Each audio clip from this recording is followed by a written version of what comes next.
Hello, Fayette County. This is Jonathan Patterson, the proud superintendent of Fayette County Public Schools.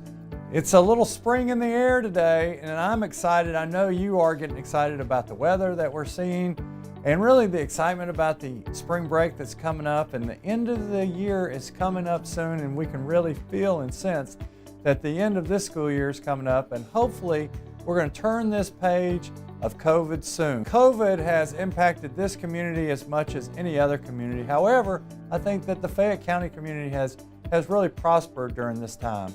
We've had our challenges. Everyone has had a sense of loss, of either losing graduation, losing special events, losing the opportunity to attend school face-to-face. But I know you're like me, that you're really excited about coming out of this and looking forward to a great end of the year. Our COVID numbers look great. We don't see really much spread at all in the community, and really nothing very big is happening in the school. But that is something we don't want to take for granted as we continue what we're doing out in the community and in our schools. And so thank you for being safe. We have our teachers vaccinated.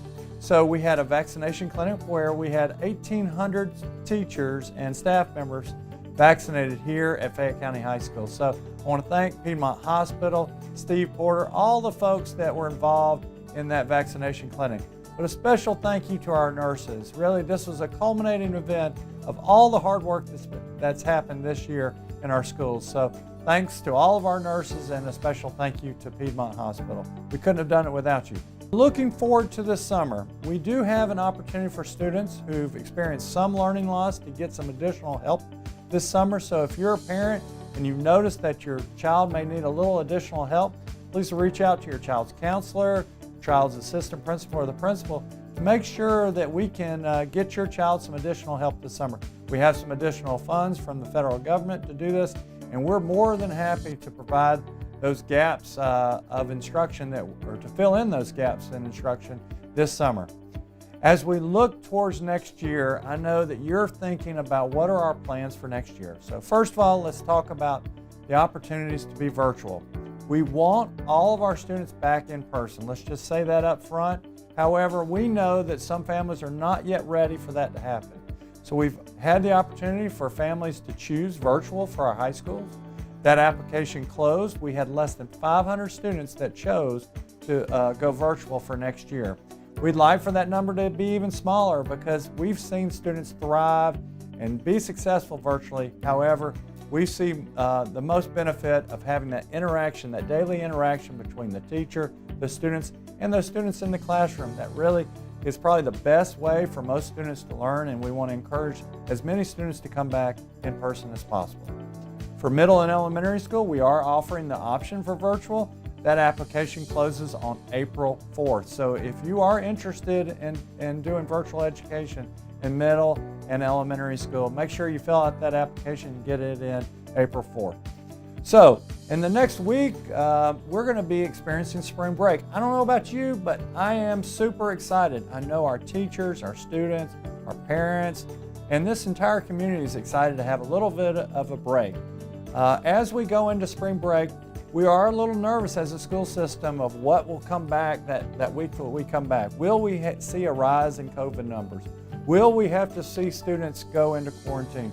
Will we have to have students go into a synchronous hybrid situation? None of those things we want to see, and our numbers are looking so good that we're encouraged that we won't see that. But we need your help. So be responsible when you're out there at the spring break. Wear your mask. Socially distance as you can, again, so we can finish the year strong. So as we think about the end of the year, we are excited about prom. We're going to have prom.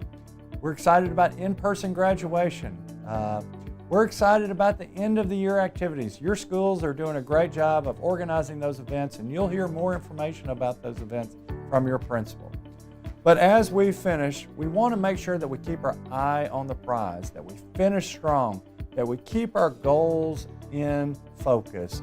As we think about day to day, we get excited about certain activities, but we really need to stay safe and healthy as we finish this year and keep our long-term goals in view. So as we conclude this school year, I want to thank everybody for welcoming me to your community. I'm loving it here. It is a wonderful place to be. And so I just want to thank you again for all your support for our school system. And as we close, I just want to say thank you to all of those who supported us. We really appreciate it. And a special thank you to our teachers for allowing us to be open and in person this year. It couldn't happen without our teachers, nurses, support staff, our principals, bus drivers, food service folks.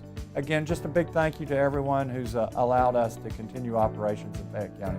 Our students are at the center of what we do and why we do it, and they're the reason why we're here. So thanks again, everyone. Hope you have a great spring break.